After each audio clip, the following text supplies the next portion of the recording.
آپ صلی اللہ علیہ وسلم نے وصیت فرمائی کہ اللہ کے ساتھ کبھی کسی چیز کو شریک نہ کرنا، اگرچہ تمہارے ٹکڑے ٹکڑے کر دیے جائیں اور تمہیں آگ میں بھون دیا جائے۔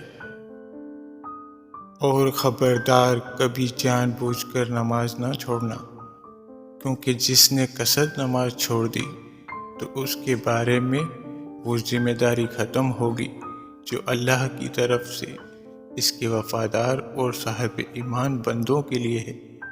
اور خبردار شراب کبھی نہ پینا، کیونکہ وہ ہر برائی کی کنجی ہے۔ آپ صلی اللہ علیہ وسلم نے فرمایا کہ 7 آدمی ایسے ہیں جن پر اللہ تعالیٰ اپنی رحمت کا سایہ ڈالتا ہے۔ ان میں سے ایک شخص وہ ہے جو اللہ تعالیٰ کا ذکر کرے تو اس کی آنکھ سے آنسو جاری ہو جائے۔ حضور صلی اللہ علیہ وسلم نے فرمایا، جب تم میں سے کوئی جوتا پہنے تو داہنے پاؤں سے شروع کرے، اور جب نکالے تو بائیں سے شروع کرے۔ ہونا یوں چاہیے کہ داہنا پاؤں پہننے میں پہلا ہو اور نکالنے میں آخری۔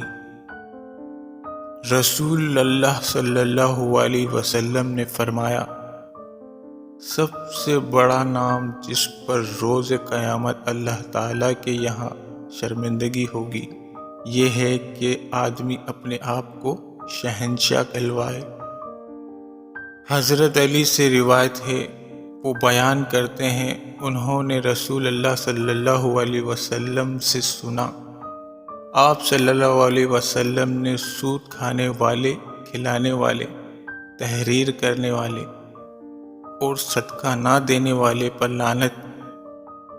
صلی اللہ علیہ وسلم نوحہ گردی سے منع فرماتے تھے۔ حضور صلی اللہ علیہ وسلم نے فرمایا، اذان اور اقامات کے درمیان دعائیں رد نہیں ہوتی، لہٰذا دعا مانگا کرو۔ حدیث نبوی صلی اللہ علیہ وسلم۔